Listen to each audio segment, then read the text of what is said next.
Bonjour. Qui dois-je annoncer? Monsieur et Madame Darol. Ne vous inquiétez pas. Mousse va venir dans même pas une seconde. Wesh, Mousse! Quoi? Quoi? Ça t'arrache la gueule de dire bonjour!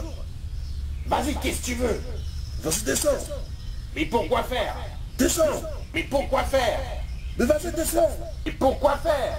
Mais t'es demandé! Pourquoi faire? Mais t'as des clients qui veulent visiter ton appartement!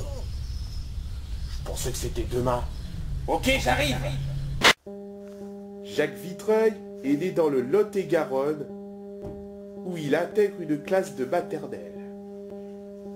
Son père est mort quand il avait 4 ans. Un petit coup de marteau pour Jacques Vitreuil, mais il s'en est remis. Il quitte avec sa mère le Lot-et-Garonne pour se rendre à Marseille pour raison professionnelle de la mère et fait sa grande section de maternelle. Il a eu un bac+3, puis en même temps fait des petits stages et jobs.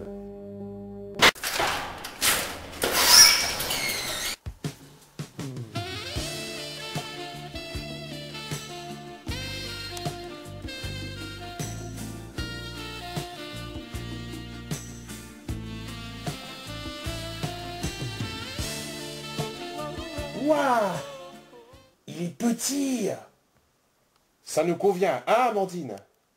Je suis d'accord avec Bernard. En effet, entre 2002 et 2004, il commence à avoir des attitudes illégales.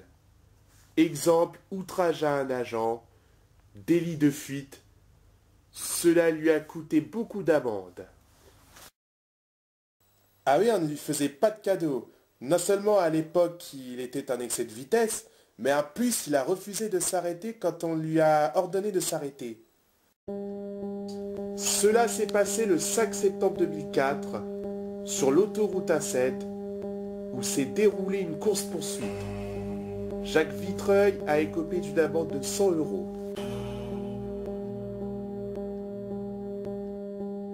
Il a eu de la chance parce que si j'étais à la place des policiers concernés, je lui aurais infligé une amende de 500 €.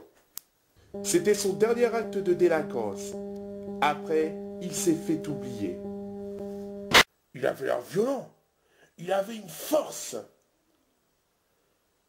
Puis il a menacé Jacques Vitreuil de nous assassiner s'il ne le suivait pas. Ce qui est complètement barbare. Il s'empare donc de Jacques Vitreuil et quitte la prison sans encombre. Sauf à leur sortie, des policiers cernent les fugitifs, un champ de bataille se forme, les tirs s'aggravent, mais surtout détruisent et explosent certaines voitures garées dans le quartier de la prison. Un arbre a été visé par les tirs, la nature est aussi concernée par cet acte barbare. Jacques Vitreuil est caché dans une voiture de police, avec laquelle le tireur va s'enfuir sous une course-poursuite muni d'échanges de tirs, ce qui provoque encore des destructions et explosions de voitures sur le chemin de Morjou. Puis sèment les policiers grâce à un carambolage sur le boulevard du Maréchal de Lattre de Tassigny.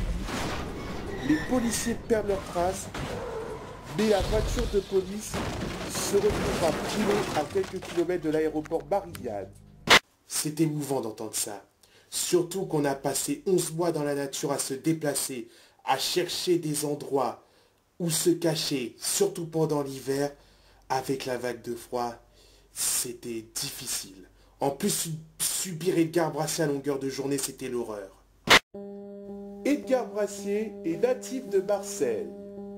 Il perd ses parents à l'âge de 13 ans. N'empêche qu'il poursuit ses études. Il est décrit comme quelqu'un de travailleur, obéissant, qui a toujours le sourire aux lèvres. Il obtient son bac et son BEP logement. Il travaille dans une agence immobilière à Marseille pendant 5 ans, quand il fut licencié. Vous, Jacques, est-ce que vous avez pu imaginer que votre acolyte avait un passé meilleur, une jeunesse agréable? Il m'avait raconté qu'il n'était pas violent comme ça à l'école, qu'il faisait ses études de façon sérieuse, qu'il était apprécié par ses professeurs. Mais maintenant, je ne veux plus entendre parler de lui. Je lui en veux. Indirectement, il m'a fait autant de mal que je n'ai plus envie d'entendre son nom. En effet, Edgar Brassier est passé de homme heureux à délinquant. Il commence par ne pas respecter la loi, pique des voitures, ce qui lui coûte 3 mois de prison. Ensuite, il crache sur un policier, fonce sur l'autoroute et en plus, crie des barrages de police. Il se fait arrêter, mais ça ne suffit pas. Il fait un doigt d'honneur au juge d'instruction et il fait un comeback en prison pendant 4 mois. À sa sortie de prison, il va tomber sur une altercation avec un homme armé et 2 policiers. L'ex-tolard va bousculer l'homme armé, le menace et celui-ci prend la fuite. Quand vous avez cavalé, qu'avez-vous pensé pendant ces 11 mois de cavale?